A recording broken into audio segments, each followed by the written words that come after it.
Esteja a paz, Jesus lhes repetiu. Qual a Pai que me mandou, eu vos envio ao meu redil.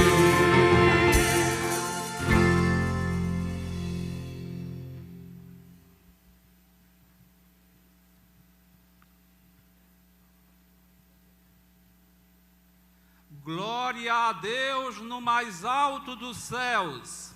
E paz na terra aos homens de boa vontade. Rendei graças ao Senhor e invocai o seu nome. Anunciai entre os povos as suas obras.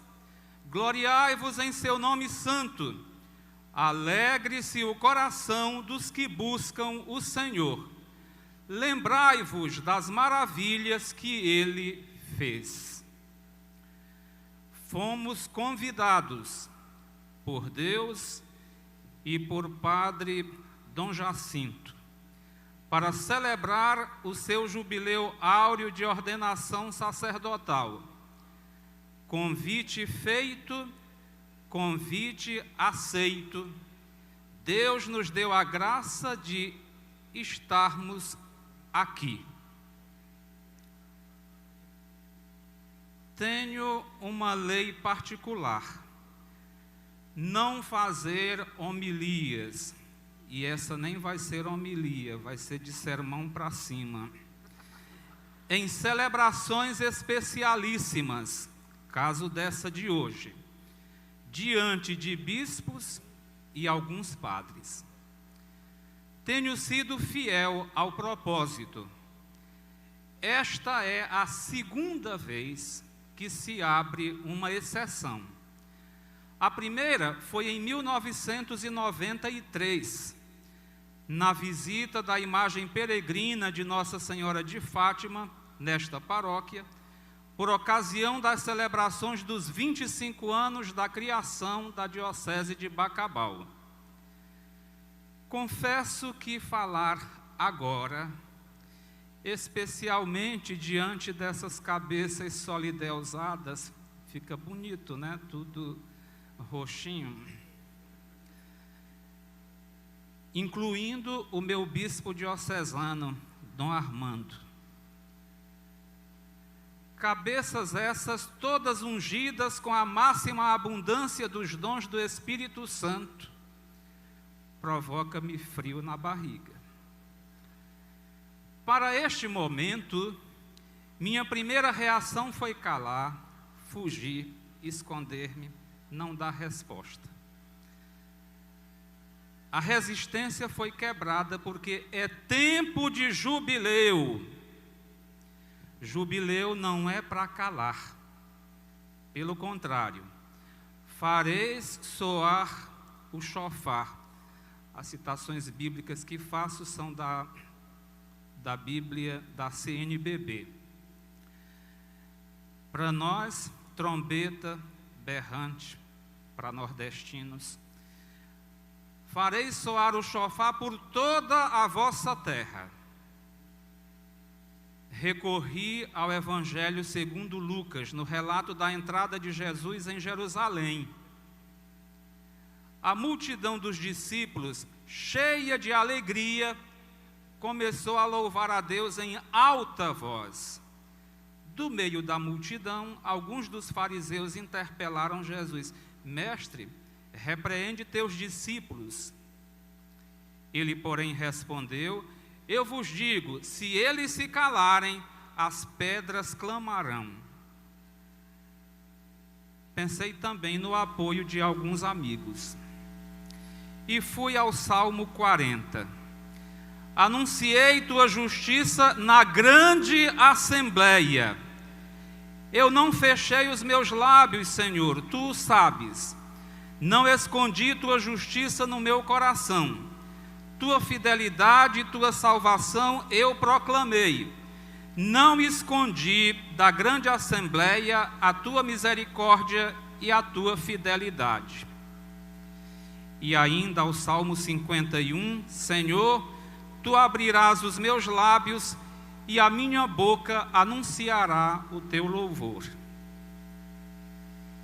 Estamos em 15 de janeiro.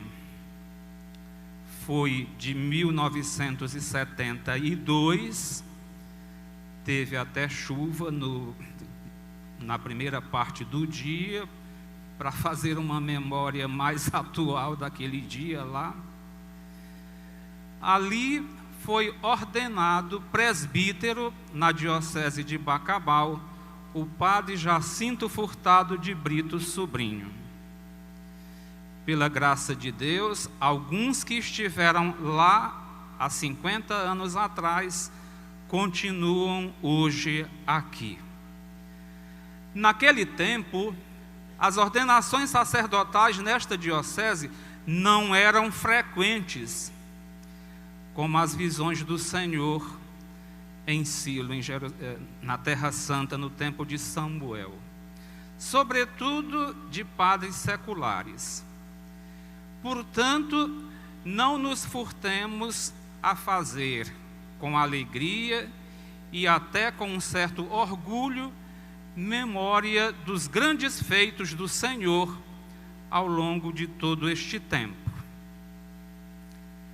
Fazer a memória, no sentido bíblico, é afirmar que Deus continua no nosso hoje, permanentemente, nos conduzindo a uma ação de graças mais intensa e motivando-nos para a fidelidade.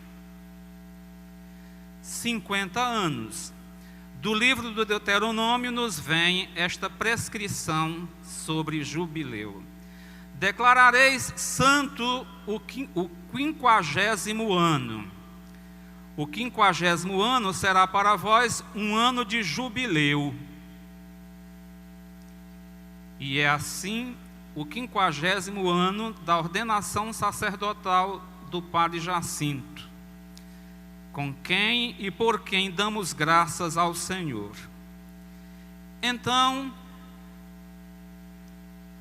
da sequência de Corpus Christi atribuída a Santo Tomás de Aquino, nosso júbilo cantemos, nosso amor manifestemos, pois transborda o coração. Fazer a memória. Comecemos pelo lema sacerdotal. Mestre, por tua palavra lançarei as redes. Numa observação atenta, nota-se que este pescador não lança as redes propriamente, ele se joga com elas, mergulha. Todo o corpo vai junto para as águas mais profundas, numa aproximação direta, sem intermediários, como Deus fez conosco agora quando celebramos o mistério da sua encarnação no ciclo do Natal. A rede é manejada com o olhar, um olhar que demonstra uma visão holística. Dona Maria Alves Pereira, já falecida, na década de 70 aqui, ela dizia, na simplicidade dela, este é um padre muito zeloso e atuante, cuida desde a sacristia da igreja até o quintal da casa paroquial. Para ela é a expressão do olhar absolutamente abrangente. A rede é manejada com a voz. E como é gostoso cada vez que essa voz ecoa cada vez mais perto de nós. Uma voz protetora, profética, clara, defensora, potente, vibrante, envolvente, esclarecedora, seguindo o apelo da Sagrada Escritura: fala e não te canses. Rede manejada com o ouvido biológico. A natureza o dotou com isso, uma audição acima da média, digamos assim. E eu acredito que também foi treinada essa audição, especialmente para a escuta. a escuta da voz de Deus e os clamores e apelos do seu povo santo. E essa atitude do ir junto com a rede, do mergulhar, o leva a uma solicitude tamanha que é capaz até de mais de uma atividade ao mesmo tempo. A rede é manejada com o vigor, a resistência física, as passadas. Às vezes, aqui na casa paroquial, algumas pessoas estavam na secretaria da paróquia, ouviam as passadas do padre lá em cima. Passadas seguras, firmes. Eu recorro ao Salmo 149 para fazer uma ligação com isso. De quem se levanta com louvores do Senhor em sua boca e espada de 2 gumes em sua mão. O sentido do lançar-se já no início do dia ao serviço do Senhor com toda a dedicação. Todos os membros e sentidos, o corpo com o qual o Senhor o dotou, são comandados nesta pesca, sobretudo pelo coração. E é assim que a pesca não falha. O evangelista anota: pegaram tal quantidade de peixes que as redes se rompiam. Certamente, lá, a palavra de Jesus, o impulso dele, aqui, o coração que comanda tudo. Lançar as redes, supõe-se que seja em águas. E o Senhor nos estimula sempre para novos horizontes. Vai mais para o fundo e lançai vossas redes para a pesca. Águas que podem ser ora mansas, cristalinas, ora revoltas, turvas, ameaçadoras. Mas é nessa realidade de positividade e dificuldades que o Senhor nos desafia a realizar essa atividade. Geograficamente, nós identificamos aqui o lançar das redes pelas águas dos rios Mearim, Poti, Parnaíba, Oceano Atlântico, entre outras. E no sentido figurado existencial, as pessoas, os seres humanos, a realidade dos filhos e filhas de Deus.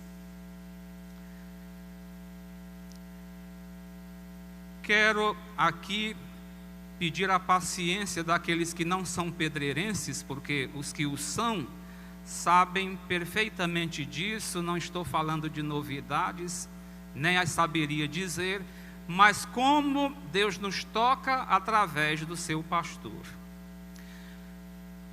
A paróquia do lançamento inicial das redes, esta que hoje é santuário, estava há 2 anos sem padre residente. Não era um abandono, sem padre residente. Havia uma comunidade de irmãs catequistas franciscanas que tinham chegado 1 ano antes e já davam um atendimento, especialmente na dimensão da catequese. E a ordem dos frades menores, temos a honra de ter alguns entre nós, incluindo o atual ministro provincial da Ordem dos Frades Menores de Maranhão e Piauí, que de Bacabal davam suporte aqui e asseguravam em rodízio o atendimento mais de ordem sacramental. Num olhar mais abrangente, havia a efervescência do Concílio Vaticano II. Para alguns, causava perplexidade e estranheza. Para outros, otimismo e esperança. Havia escassez de clero. A não obrigatoriedade do uso da batina também causava uma certa Estranheza para alguns, porque o Monsenhor Gerson sempre usava, como era antes do Concílio Vaticano II.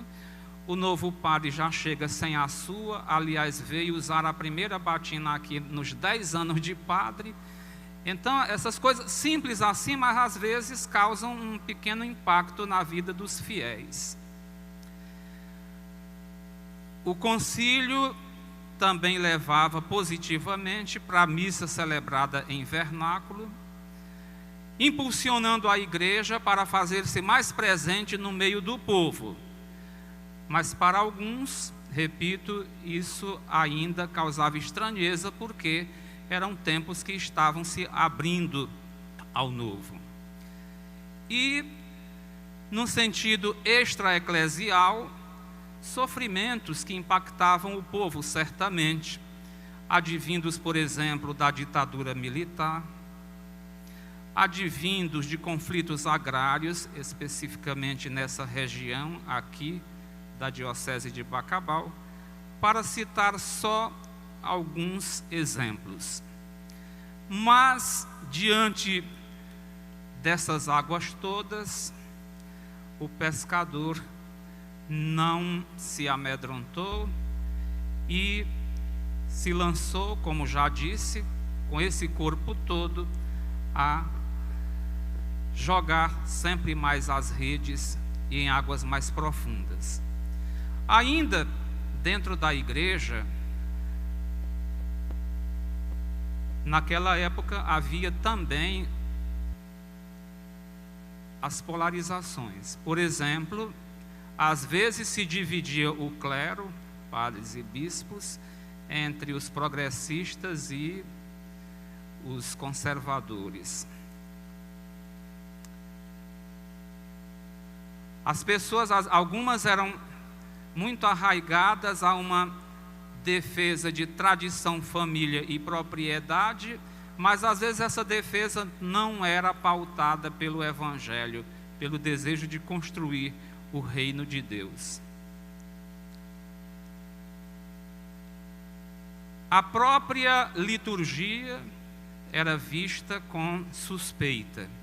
De fato, criava alguns desconfortos. Uns diziam: é uma liturgia desencarnada da vida. E o concílio levando para essa proximidade, para fazer essa ponte permanente entre fé e vida. Assim, aqui, com aquele padre chegado aqui em 1972, houve uma recepção ao Concílio Vaticano II, que eu estou usando esses termos: recepção serena, confiante, criativa, realista, fiel, benfazeja. Isso foi levando a um altíssimo investimento na formação de leigos, na formação e no envolvimento deles, que foram participando em todas as instâncias da vida eclesial e sendo testemunho também para a realidade circundante. Sobretudo cursos de Bíblia, de liturgia, e aí lembramos um curso para as lideranças das comunidades eclesiais de base, esse era o nome da época, hoje são comunidades eclesiais missionárias, em novembro de 1972. E, pela graça de Deus, eu já estava lá em novembro. Não estive, foi na ordenação em Bacabal no 15 de janeiro. Ali era dado um curso para essas lideranças. Recordo do Frei Eurico, já falecido, que estava naquele tempo ajudando a orientar aquele curso, e era o tempo da festa de São Benedito. E no dia 6 de novembro daquele ano, é um fato que foi se repetindo depois, eu vou usar aqui a expressão a ousadia do padre Jacinto nesse incentivar a participação dos leigos na vida da igreja. E quando às vezes havia dificuldade das pessoas, porque naquela época a resistência era muito grande, falar em leigo parecia quase uma palavra pejorativa. Ele simplesmente, nessa tranquilidade que demonstra, sobretudo no momento da celebração, concentrado ali diante de Deus, sentadinho e os dirigentes falando lá, eu sou fulano de tal, de lugar tal, e uma coisa que não se via antes, mas era um gesto, de certa forma, profético, impulsionado pelo concílio, mas para ajudar a comunidade a perceber que nós estamos acolhendo esse concílio, não é só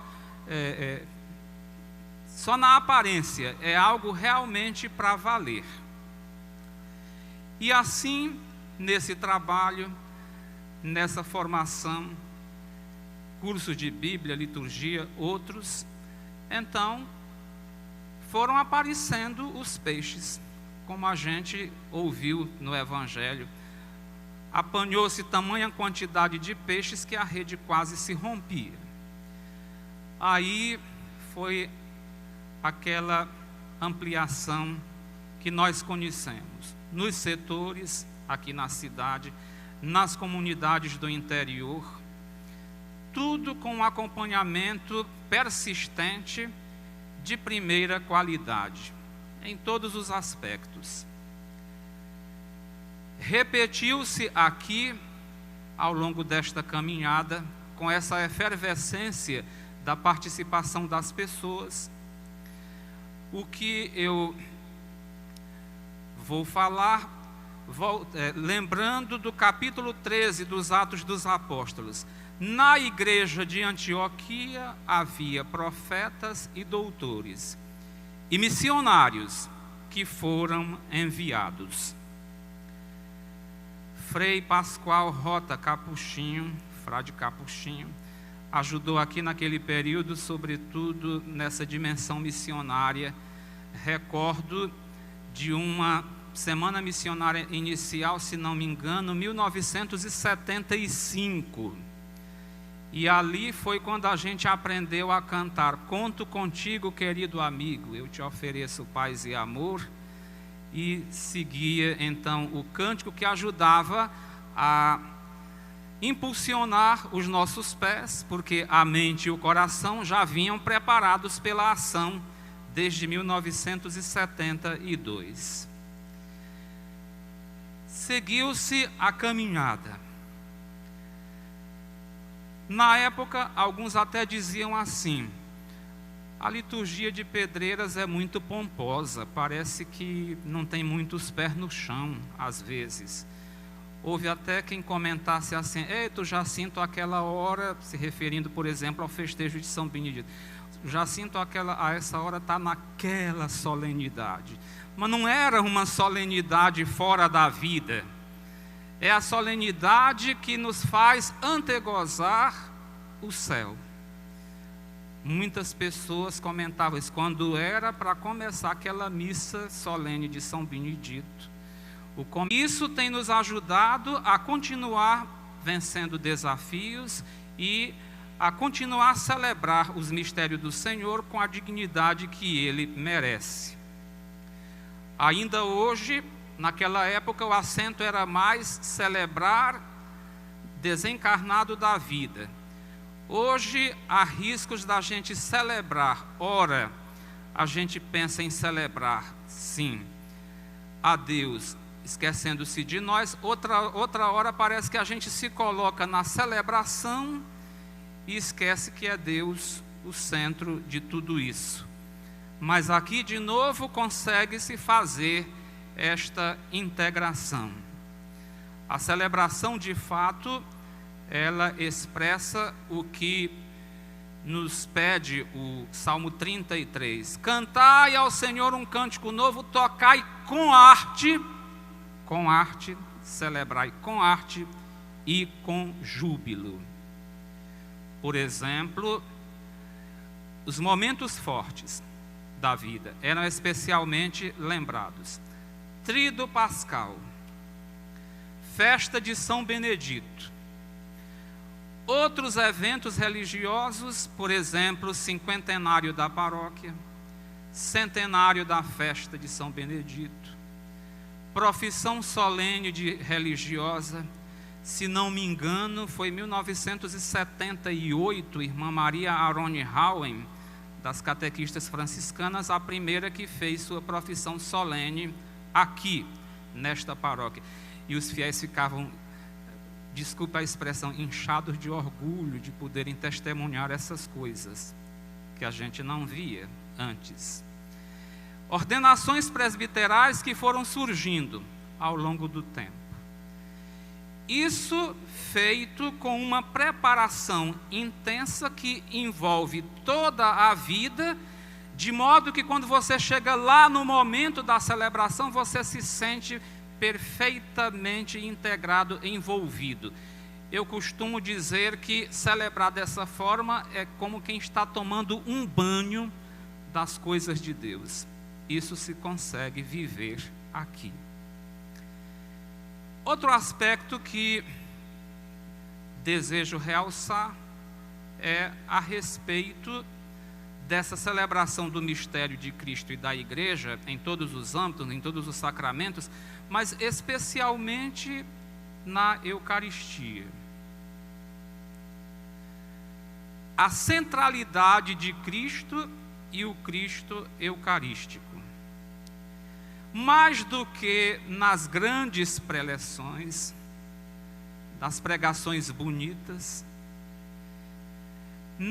muitos de nós, aprendemos a mergulhar nessa centralidade do Cristo eucarístico através de coisas muito simples. Por exemplo, para coroinhas, pessoas das equipes de celebração, das equipes de liturgia, recomendações para participação na missa. Não venha para cá de qualquer jeito. Se para outro lugar você se arruma no capricho, pois a missa merece isso mais ainda. Então, sapato, roupa alinhada, tudo isso. Ora, não precisava recorrer à Sagrada Escritura. A gente foi entendendo isso, a importância da Santa Eucaristia. A Eucaristia, uma expressão que surgiu entre nós, bem celebrada. O que era isso no entendimento? A preocupação da equipe de celebração de ver algum gesto, algum momento de realçar alguma coisa, a pessoa reagiu assim. Não vou falar nomes para não gerar alguma... Mas a pessoa no momento está na minha mente aqui, permanece até hoje aqui. Ela disse assim, não precisa preparar não, que o padre já faz a missa bem celebrada. Isso é suficiente. A missa diária, a adoração ao Santíssimo Sacramento, como tivemos ainda hoje pela manhã, a graça junto com o ofício. Não permitir piadas, nem as consideradas de salão, relativas à Eucaristia. Então, isso é o cotidiano da vida, mas é o que nos ajudou a compreender esse grande mistério da Eucaristia na nossa vida. O Cristo como realmente vindo ao nosso encontro, não em belas teorias, mas no concreto da vida. Acrescente-se a isso a dignidade do culto, aliada à sobriedade no ambiente celebrativo, zelo com as alfaias sagradas, demais paramentos. E, ao chegar num lugar, geralmente o primeiro olhar para reformas, se necessárias, começa pela capela do Santíssimo Sacramento. E assim a gente vai também mergulhando no mistério. Essa pequena recordação, porque a vida é muito mais pulsante, é muito mais intensa, mas muitos de vocês tiveram a graça de recordar-se disso não com aquele desejo de que volte aquele tempo. A gente sabe que isso não é possível, e mesmo que fosse possível, a gente sabe que ele não concordaria com esse tipo de coisa. Lembramos isso no sentido de melhor louvar ao Senhor, e no que fala São Paulo a respeito da presença do pastor naquele determinado momento histórico. Paulo planta, Apolo rega, mas Deus é quem faz crescer. É por isso que hoje nós estamos aqui, mas quem está plantando, regando, é o padre, reitor do santuário, vigário-geral da diocese de Bacabal, José Geraldo Teófilo da Silva, ele que está nadando em fama aqui. E assim continua o reino de Deus pelos tempos afora. Eu ouso fazer aqui uma exclamação, resumindo essa parte que falei. Felizes os que tiveram a honra e a graça, privilégio de serem atraídos e conquistados para Cristo por esta rede. Conseguem obter mais êxito na superação da imagem de um Deus do medo, da vingança, da condenação. Fazem em profundidade a experiência do encontro pessoal com o Senhor, o Deus da misericórdia, do amor e do perdão. Colocam-se no seguimento do Senhor com maior fidelidade e perseverança em espírito de comunhão, participação e missão. Superam mais facilmente os efeitos extremados dos ismos, que podem às vezes atrasar a manifestação do reino de Deus e até mesmo frustrar e impedir o crescimento dos fiéis. Por exemplo, nesses ismos, fanatismo, gnosticismo, semipelagianismo, rigorismo, rubricismo, laxismo, voluntarismo, espiritualismo, jansenismo, negacionismo e escrúpulos exagerados. Graças a Deus que começamos livres destas coisas, direto no encaminhamento para Jesus. Assim se caminha com confiança, mergulhando sempre mais na misericórdia divina. A memória desses fatos me faz dizer: a minha alma engrandece o Senhor, porque fez em mim maravilhas. Outras recordações de jubileu. Gosto de colecionar selos e amigos também. O evangelho de hoje, Jesus tornou dizer para nós: eu não vos chamo servos, eu vos chamo amigos. E depois de falar assim em um tom mais conciliador, acaba dizendo assim, é uma ordem mesmo, viu isso aqui, amai-vos uns aos outros. Mas a gente aprende isso mais na base da atração, da proximidade que acaba se tornando espontânea. E assim a gente vai vencendo as dificuldades impostas pela própria realidade. Na igreja, a amizade nem sempre é vista com serenidade, às vezes é até com desconfiança. Há casos difíceis na vida do dia a dia, pode haver alguma circunstância em que de fato se caia num exagero ou num desvio, mas aqui, felizmente, que se consegue vencer estes receios e partir para isso que o Evangelho, nosso Senhor Jesus Cristo, nos diz: eu vos chamo amigos. E essa experiência de amizade do pastor com os fiéis faz com que os fiéis, os amigos, cresçam em sabedoria, idade e graça. Cria-se o que eu estou chamando, isso aqui é invenção minha, uma cumplicidade missionária, porque se vem de uma partilha de vida e há um amadurecimento espiritual dos amigos.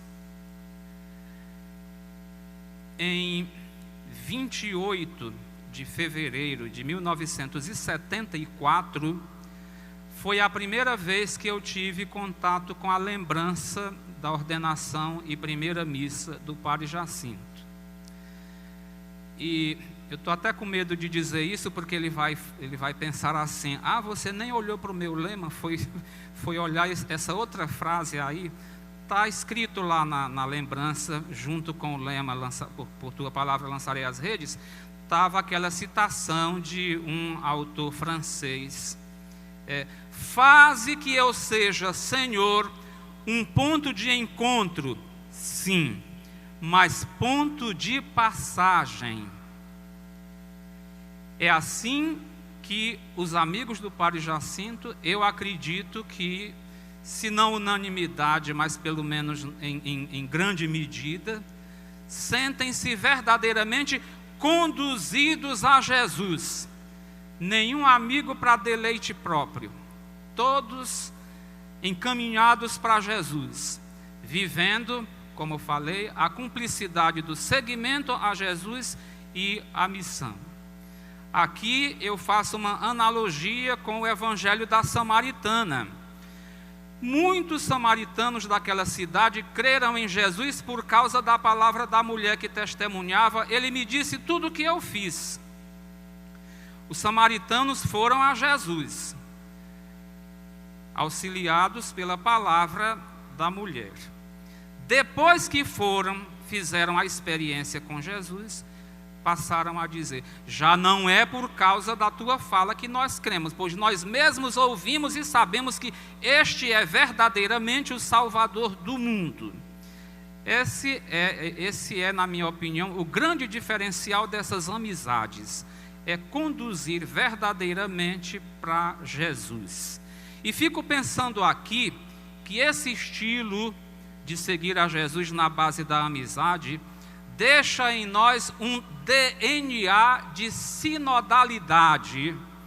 Basta isso ser acionado e aflora rapidamente para o compromisso comum no anúncio do reino de Deus. Estas lembranças me fazem dizer: a minha alma engrandece o Senhor, porque fez em mim maravilhas. O jubileu agora visto no aspecto do pastoreio. Deus é muito cioso do pastoreio. Em Ezequiel 34 se diz ali que, caso haja falha dos pastores que o Senhor envia para o seu povo, Deus mesmo vai intervir diretamente.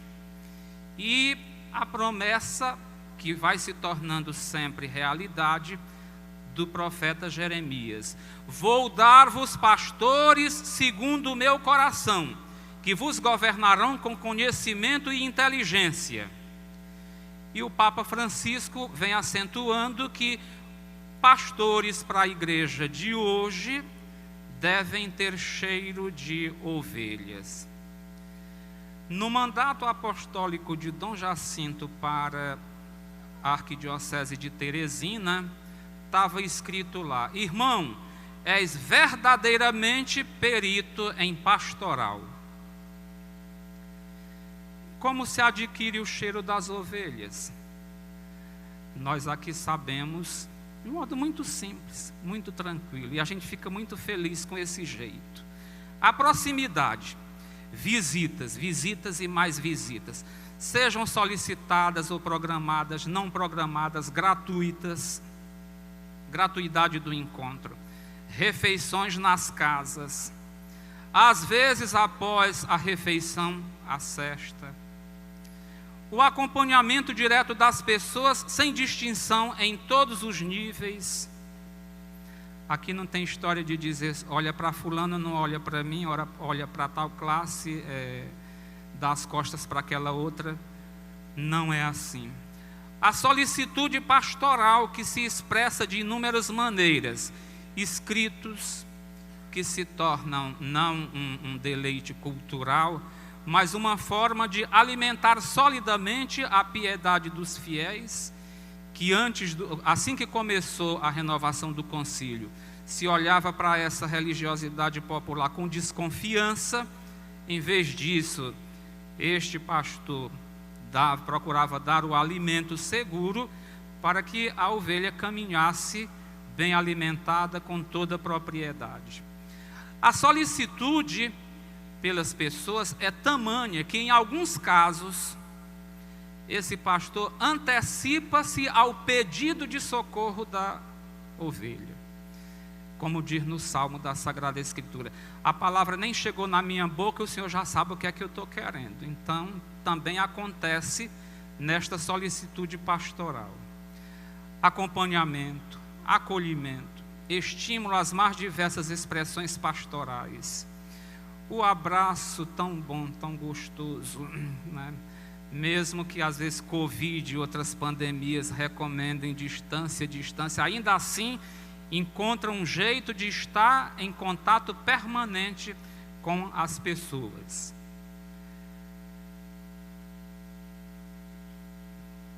Vive sempre na vanguarda pastoral. Isso é impressionante. Nenhum saudosismo. Tudo é de acordo com o tempo. Hoje para frente. Utiliza-se aquilo que de fato é útil para o conjunto dos fiéis, o povo de Deus. Um aspecto importante desse pastoreio, as vocações, a fecundidade pastoral. Eu aqui vou, por minha conta, realçar esses aspectos. Eu acho, pelo menos para mim, que essa atração depois em relação às vocações sacerdotais e religiosas, elas têm muito do testemunho pessoal de um ministério vivido com alegria e entrega total. Quando o apostolado da oração aqui foi convidado a se dedicar à oração pelas vocações, na primeira década dos anos 70, no livrinho que auxiliava a oração pelas vocações, tinha uma frase assim: em se tratando de vocações, devemos rezar como se tudo dependesse de Deus e trabalhar como se tudo dependesse de nós. E isso não foi uma frase lá escondida num livro que depois não se abre. Isso é a vida que continua pulsando até agora. Sempre o convite para que um grupo de igreja, apostolado, Associação de São José, Mãos Unidas pelas Vocações, equipes diversas de acompanhamento vocacional, pastoral vocacional, sempre um envolvimento muito claro para que os fiéis estejam também trabalhando nessa dimensão. E o convite para oração: rezem comigo, vamos orar. E assim a gente compreende a importância desse aspecto na vida da igreja. No 15º ano de sacerdócio, janeiro de 1987, eu já era diácono naquele dia, o depoimento que a mim impactou foi assim: eu pedi a Deus a graça de tocar o coração dos jovens, motivando-os para responder ao chamado para a vida presbiteral e religiosa. E acrescentou: meu grande presente hoje foi ouvir um jovem manifestar seu desejo de ingressar no seminário. Olha, eu acho que isso aqui arrasta, encanta, encoraja. E fechando praticamente tudo isso, é que não se trata, na minha opinião, de ações pelas vocações isoladamente. Trata-se de uma cultura vocacional. Não só do padre, ele incentiva, e a comunidade que responde. Essa parceria é infalível para Deus atender o pedido para mais vocações sacerdotais e religiosas. E de novo eu preciso falar: a minha alma engrandece o Senhor, porque fez em mim maravilhas. 50 anos de um padre feliz, uma espécie de resumo. O profeta Jeremias, Deus fala para ele: aonde eu te enviar, irás. E sempre o receio humano. Apresentamos nossas incapacidades, nossas dificuldades, e o Senhor responde: não digas, sou apenas um menino. E no caso, o menino aqui chegou com menos de 25 anos de idade, né? Mas São Paulo já tinha recomendado, a gente não lia a Bíblia, mas isso estava, né, no nosso ser cristão, que ninguém te despreze por seres jovem. Então, aonde eu te enviar, irás, a todos, e dirás tudo o que eu te mandar. A voz de Deus ecoando através de Dom Pascásio: irás iniciar o ministério presbiteral em Pedreiras. A voz de Deus através de Dom Henrique, 22 anos e meio depois. Houve uma conversa lá, era Dom Henrique, ele o pároco e eu vigário. Chegou aqui uma carta com solicitação para o Seminário Interdiocesano Santo Antônio, em São Luís. A voz de Deus por Dom Henrique foi só assim: pode ir. Só isso. Mas era a voz de Deus, a gente entendendo assim. Depois,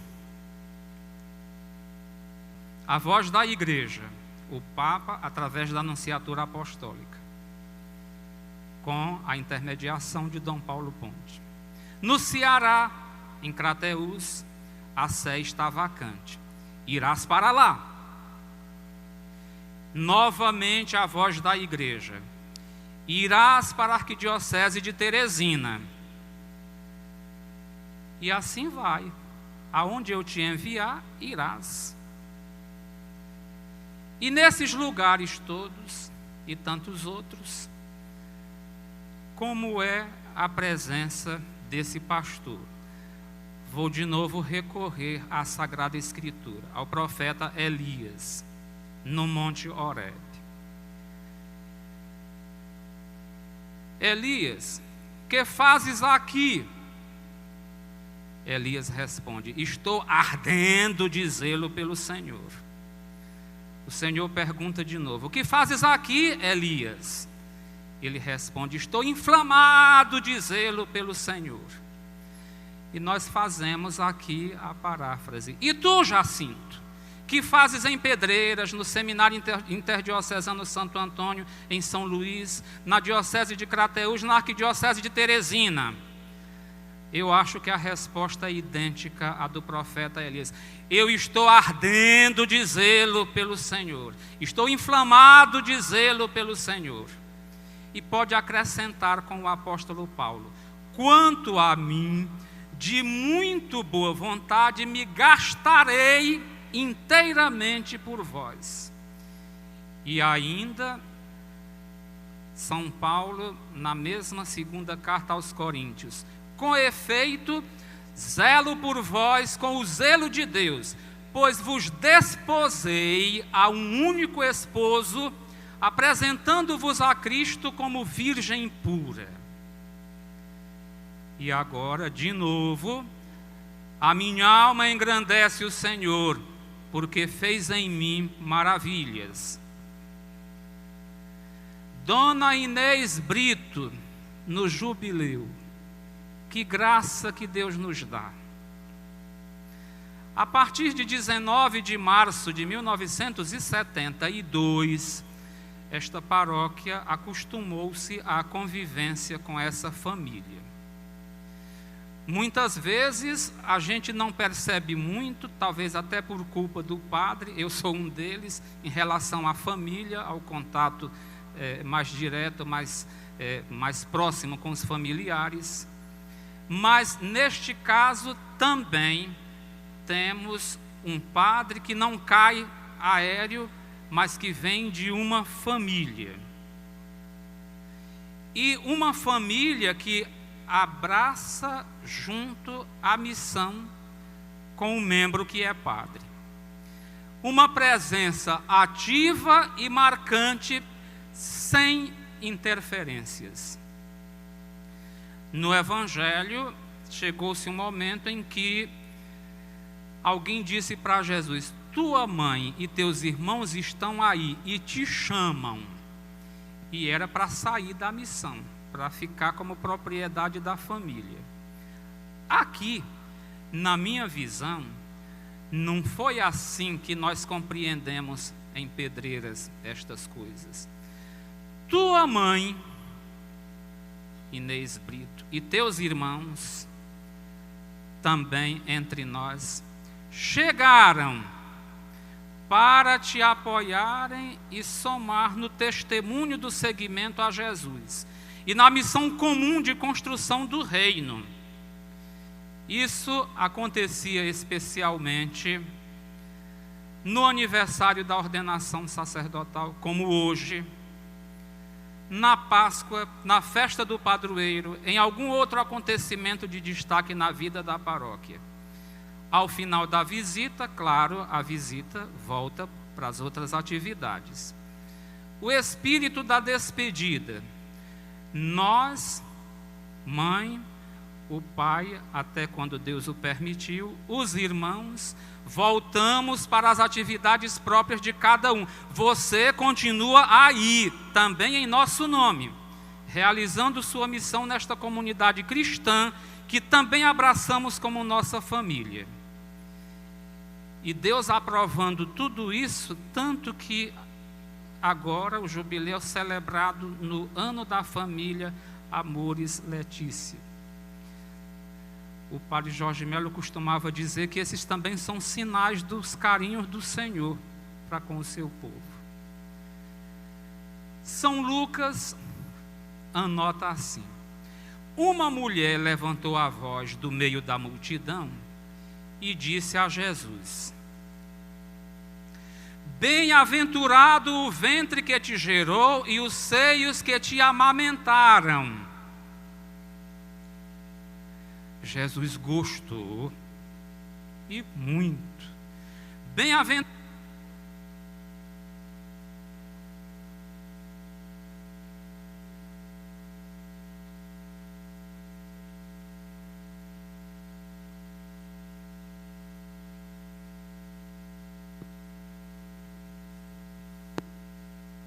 O microfone já se cansou, viu? Jesus responde: bem-aventurados antes os que ouvem a palavra de Deus e aguardam. E a mãe de Dom Jacinto, Dona Inês Brito, é dessas também, que ouve a palavra de Deus e a põe em prática, um ardor missionário que eu vou aqui tributar à Legião de Maria, porque foi de onde eu comecei a perceber. Mas é um ardor e uma intensidade tamanha que não é trair o Evangelho aplicar a ela estas palavras: bem-aventurado o ventre que te gerou e os seios que te amamentaram. E se fosse para dizer em linguagem nordestina e não na semita, era assim: queria ter um filho como esse. Eu faço memória destas coisas e preciso dizer: a minha alma engrandece o Senhor, porque fez em mim maravilhas. Agora uma historiazinha que não tem, até foge tudo do espírito aqui da coisa. Isso era mais ou menos entre 88 e 90, no período da festa de São Benedito, ali na casa paroquial. Padre Jacinto, o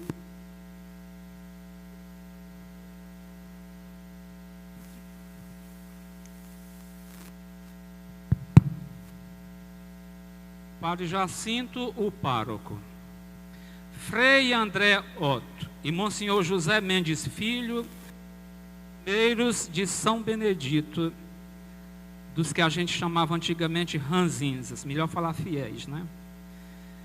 E eu, depois do almoço, Padre Jacinto e Frei André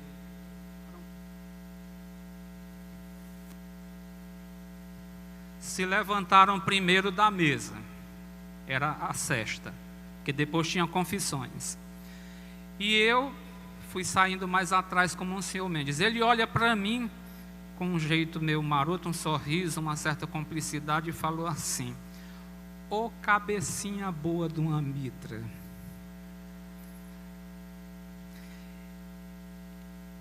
Eu acho que é possível vislumbrar nesse conjunto do padre jubilar, também nesse contexto da comunidade que o acolheu, eu ouso imaginar uma exclamação no seio da Santíssima Trindade, Pai, Filho e Espírito Santo: nós conseguimos!